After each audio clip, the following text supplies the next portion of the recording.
Olá, eu sou Camila Isola e eu trabalho há 25 anos com Montessori e hoje eu tenho 2 escolas Montessoris aqui em Campinas. Eu estou aqui para compartilhar com você a experiência que eu tive com a matemática quando eu estava no centro de formação no City Montessori Institute, treinando Montessori. Foi incrível, eu descobri que a matemática, na verdade, ela é muito simples ela é apaixonante.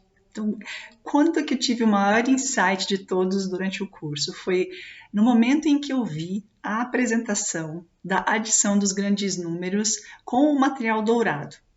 Na hora que eu vi aquela apresentação, a única coisa que passava pela minha cabeça é: todo mundo precisa ter acesso a essa matemática, todo mundo precisa aprender a adição desse jeito. É muito diferente do jeito que eu aprendi. Eu imagino que também deve ser muito diferente do jeito que você aprendeu. E eu sei que até hoje ainda é muito diferente da forma que a maioria das crianças aprendem matemática. E no vídeo anterior, a gente trouxe a informação de que a matemática pode ser olhada de uma forma bem mais leve, bem mais gostosa, né? A matemática está no mundo todo. No vídeo de hoje, a gente vai olhar para o mundo da nossa casa, né? O quanto que esse mundo da matemática está presente no dia a dia das situações da casa e que muitas vezes a gente nem percebe. Quando a gente pensa de uma maneira concreta, né, ali de uma matemática mais palpável, que dá para a gente pegar, se a gente olhar para a criança, ela está numa fase, né, ali do 0 aos 6 anos, ela está numa fase da mente absorvente. A mente absorvente do 0 ao 3, uma mente absorvente inconsciente, em que tudo que está ali naquele ambiente, ela absorve e ela não tem nem filtro, só entra. E ela passa a ser aquilo que ela está observando. A mente absorvente ali dos 3 aos 6 é uma mente absorvente mais consciente do que está sendo absorvido. Mas independente se é do 0 ao 3 ou do 3 ao 6, ela está absorvendo aquele ambiente, ela está olhando ao redor dela e está começando a entender que tudo tem um nome, tudo tem um lugar para estar na casa, né? Ela vai começar a categorizar as informações que ela recebe ali daquele ambiente. Então, por exemplo, como que é o nome do cômodo que ela dorme? Esse é o quarto dela, né? Como que é o nome do cômodo que a mamãe e o papai dormem? É o quarto do papai e da mamãe. Aí tem a sala, tem a cozinha, tem o banheiro, e cada lugar tem determinados objetos que pertencem ao lugar. Então, ela, além de estar categorizando os espaços, ela também está categorizando o que é que pertence ao quê, né? Então, o que é que tem, por exemplo, se a gente for na cozinha, o que é que tem na gaveta, na primeira gaveta da cozinha? Onde é que eu guardo as panelas? Onde que eu guardo os talheres? Onde que eu guardo os mantimentos? O que é que vai precisar ir para dentro de uma geladeira? Então, todas essas informações para a criança é tudo muito novo e ela está apreendendo e aprendendo a lidar com todas essas informações, categorizando na cabecinha dela. E o que passa a ser isso, né? Quando a gente pensa assim, se eu olho para um objeto, esse aqui é igual a esse e vai naquele lugar, né, naquela gaveta, onde é que eu guardo as minhas meias, onde que eu guardo os meus brinquedos. E, gente, para você que está aqui com interesse em Montessori, é extremamente importante você saber que a ordem interna na mente da criança é baseada na ordem externa. Então, esse ambiente ordenado é essencial para essa criança conseguir ter uma ordem mental interna. Então, o que é essa categorização dos ambientes? Nada mais é do que uma base para a noção de conjunto, né? Que um dia na matemática vai vir a ser um conteúdo que ela vai aprender. Aí tem uma área dentro das nossas casas que está diretamente ligada ao fato de você permitir a criança ter acesso. Então, por exemplo, uma criança ter acesso a poder dobrar a própria roupa para guardar, acabou de aprender as categorizações, que vai aonde, então ela dobra a camiseta e ela aprende em qual lugar que essa camiseta vai. Ela precisa ali ter uma exatidão na dobradura para conseguir dobrar de uma maneira que vai caber dentro da gaveta e vai fechar a gaveta, né? Ela vai ter vai ter que ter muita exatidão nos movimentos quando ela vai dobrar uma calça, quando ela vai dobrar uma meia, vai exigir muito mais exatidão nos movimentos que ela vai ter. Se a gente vai para a cozinha, então, se você permitir, se você convidar o seu filho para te ajudar nos serviços domésticos, se você permitir convidar, ele vai ter muito prazer, né, de fazer as atividades da casa junto com você. Se você permitir convidar para picar uma fruta, então ele vai ter que elaborar ali como que ele vai fazer para cortar aquela fruta de uma maneira que os quadradinhos fiquem semelhantes, ou a rodela, né, para ela colocar numa salada de fruta, por exemplo. E se chegar no nível dele fazer uma receita, né, ele vai precisar de muita exatidão, porque se ele não seguir a ordem da receita, pode ser que a receita dê errado. Então, a exatidão entra em todas as áreas ali dos preparos do alimento na cozinha. E depende de você oferecer essa oportunidade da mente matemática na área da exatidão ser trabalhada pelo seu filho.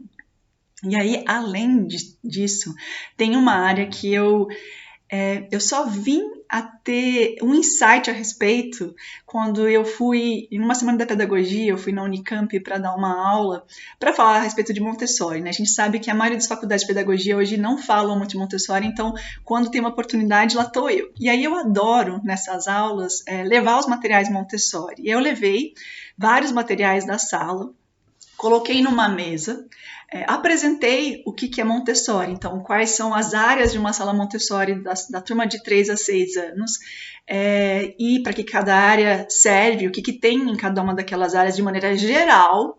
E aí eu convidei a sala, né, das alunas que estavam ali, dos alunos que estavam ali assistindo a minha aula, a se dividirem em grupos. E aí falei para eles pegarem três materiais que interessassem mais eles e que eles quisessem manusear. Porque daí a proposta era para eles me dizerem qual é a idade que essa criança vai trabalhar esse material, qual é o objetivo que eles acham que esse material tem, e aí para eles me trazerem de volta essa resposta. Cada grupo ficou ali, né, com o seu trabalho, e aí quando voltaram, o grupo que ficou com a atividade de versar. A atividade de versar é uma atividade que pode ser, por exemplo, versar líquido de uma jarra para outra jarra, ou versar de uma jarra para 2 copos, por exemplo, né?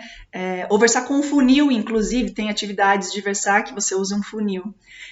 E aí esse grupo chegou para mim e disse assim, essa atividade exige um conhecimento de volume muito grande, né? O que é volume? É matemática, né? Ele precisa ter um cálculo de volume para ele conseguir ter a exatidão para colocar a quantidade certa dentro dos copos ou de uma outra jarra para não derramar, inclusive, né? E isso é matemático, eles trouxeram. Então, com certeza, essa atividade de versar é da área de matemática. Eu achei incrível, porque eu nunca tinha pensado dessa forma, né? Lógico, tá óbvio isso, mas eu não tinha pensado assim. Por quê?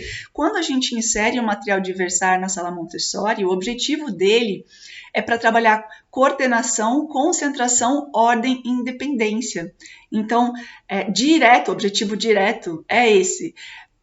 Indiretamente tem esse preparo da mente de matemática, né? É uma atividade simples de vida prática, mas que indiretamente está preparando essa mente matemática da criança. E você em casa, mais uma vez, pode convidar o seu filho a se servir sozinho do leite que ele vai tomar, ou dele servir o suco ou o chá, ou até dele servir toda a família na mesa na hora do café, do almoço ou do jantar, né? Então tudo isso ele vai ter que ter uma noção de volume, que é um preparo incrível, indireto, para essa mente matemática que ele precisa ter e que você pode dar essa oportunidade para ele. Se a gente sair dessa parte do material mais concreto, né, dos objetos mais concretos que são palpáveis, se a gente for para uma matemática mais... É uma matemática invisível, né? Uma matemática que a gente não consegue ver com os nossos olhos, mas que está ali nas ações do dia a dia da nossa casa. A gente pode ir para a área, por exemplo, do que é muito básico e necessário, pensando na ordem, né? A ordem não é só do ambiente, a criança precisa também de uma ordem da sequência do que vai acontecer no dia dela, ou seja, de uma rotina, né? Isso faz muita diferença na vida de uma criança, porque dá uma estabilidade, dá uma confiança, segurança para ela entender o que é que vem primeiro, o que é que vem depois e o que é que vem no final, uma sequência. Então, a sequência é um preparo para a mente matemática, né? Então, ele entender, e essa sequência, né, essa rotina, ela não precisa necessariamente estar ligada às horas do relógio. Se tiver ligada às horas do relógio, então, 8 horas é a hora que a gente toma o café, meio-dia é a hora que a gente almoça. Pode estar ligado? Pode, mas não necessariamente precisa estar ligado a essa parte da matemática, né, do relógio, do contagem de horas. O que precisa? Precisa de entender que existe uma ordem de acontecer as coisas na vida dessa criança. Então, assim que eu acordo, eu lavo meu rosto, eu troco de roupa, eu vou escovar meu dente, depois eu vou tomar um café, né? E daí depois eu vou para uma atividade dentro de casa, ou eu vou para a escola, eu vou para o parque. Então, ele entender essa rotina que vai seguir até o final do dia vai facilitar bastante a vida da família de maneira geral, né? Porque essa criança, como eu falei, ela vai ter essa confiança, essa segurança do que vai acontecer, e ela vai estar trabalhando ali a área da sequência matemática indiretamente de alguma maneira. Então, é super importante a gente ter essa ação no dia a dia, né? Essa atitude com as nossas crianças dentro de casa. E aí, uma parte, assim, dentro, que entra na matemática também, e que muitas famílias chegam para mim questionando, dizendo assim que os filhos têm dificuldade de seguir instruções, né? Então, é uma outra área da matemática. Se a gente pensar em resoluções de problemas de matemática, é uma área que efetivamente precisa de um preparo, né? E como é que a gente vai fazer esse preparo? A gente vai fazer esse preparo no dia a dia. Então, vamos pensar, quando a gente fala de instruções, né? Eu transmiti uma instrução para um adulto. Quando eu estou transmitindo uma instrução para um adulto, eu estou acreditando que o que eu estou falando ele está entendendo. Mas aí chega na hora do vamos ver, ele faz algo diferente do que eu tinha de expectativa que ele fosse fazer, né? E eu achei que eu tinha sido muito clara na minha instrução. E eu imagino que ele também, por ter seguido e tentado fazer, né? Ele também achou que eu tinha sido clara para ele, né? Mas ele não entendeu do jeito que eu gostaria que ele entendesse, e fez de uma forma totalmente diferente do que eu esperava. A gente está falando de adulto, uma instrução dada de um adulto para outro adulto, e isso acontece, mal entendimento entre adultos acontece nas nossas casas, acontece no nosso trabalho, acontece em todas as situações da nossa vida. Agora, imagina para uma criança que pensa totalmente diferente de um adulto. Uma criança que para começar a conversa, né? Quando eu trabalho, eu adulto, você adulto, a gente trabalha numa empresa, por exemplo, porque no final do mês eu quero meu salário. Eu trabalho por um estímulo externo a mim. Não é um estímulo interno, não é algo dentro de mim. Então, eu lavo a louça, por exemplo, algo simples. Eu lavo a louça para ter a louça limpa. Eu lavo a louça porque eu quero comer e eu não tenho mais prato no armário, por exemplo, né? A criança, ela vai lavar a louça porque ela quer se aperfeiçoar. Entra no que eu falei antes, né? Ela quer trabalhar coordenação, concentração, ordem e independência dentro dela. Ela não quer um objetivo externo a ela. Então, o meu convite para você, se você tem dificuldade que seu filho siga as instruções que você dá, né? Ou você pensa que ele tem dificuldade de seguir as instruções que você dá, começa a ter essa empatia, né? Entenda que a mente da sua criança funciona bem diferente da sua mente.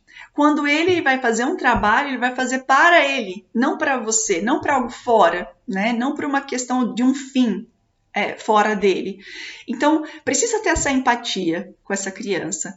E aí, algumas dicas que eu posso te dar é que, em primeiro lugar, você precisa alinhar as suas expectativas. Então, alinhar a sua expectativa quanto aos resultados, né? Então, Se para um adulto eu tenho que ter consciência de que quando eu dou a instrução de alguma atividade, algum trabalho que eu quero que ele execute, quando ele fizer, não vai ser o mesmo resultado que seria se eu fizesse, falando de adulto para adulto.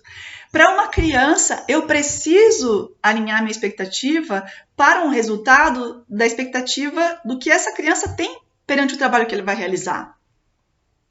Então, a primeira dica é essa: alinhe a expectativa do resultado. E a segunda é do tempo. Você vai precisar de muita paciência e de muito tempo livre para permitir que a criança execute a atividade ou execute a instrução que você deu no tempo dela. Não vai ser ao mesmo tempo que você realizaria aquilo. Ela tem um tempo dela, vai ser diferente do seu, e você precisa respeitar esse tempo. Aí você me fala assim: tá bom, Camila, então por onde eu começo? A dica é: comece primeiro executando. Você faz e convida a criança a te observar na execução da tarefa, para ela entender como é que se faz a tarefa, né? Como é que se segue a instrução que você um dia vai dar para ela, totalmente para ela fazer sozinha. Depois você começa a convidar ela para executar pequenas partes junto com você. E até que você transfere essas pequenas partes para ela fazer sem você por perto, né? Até que chegar um dia que você perceber que ela já consegue fazer essas pequenas partes de um todo, você pode efetivamente transmitir uma instrução completa para ela fazer sozinha aquele trabalho. E aí, a dica, mais uma dica, é: seja o mais objetivo possível na sua instrução, né? No que você está transmitindo para essa criança para que ela faça.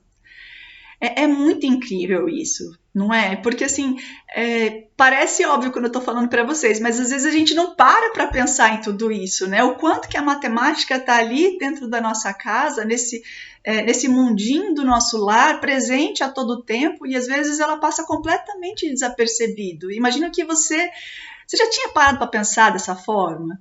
Eu imagino que ainda não, né? É muito incrível, é muito gostoso olhar dessa maneira. A matemática, ela fica muito mais leve, ela fica muito mais respeitosa se a gente tiver esse olhar, e ela fica até divertida. É muito bom, é muito melhor do que a forma que eu tive, do que a forma que você teve, eu imagino, né? Então, a minha história não foi desse jeito, né? A sua história provavelmente não foi desse jeito também. Eu estou muito feliz que você está aqui para a gente conversar a respeito disso, porque no próximo vídeo é exatamente sobre esse assunto que a gente vai falar. Um beijo e até breve!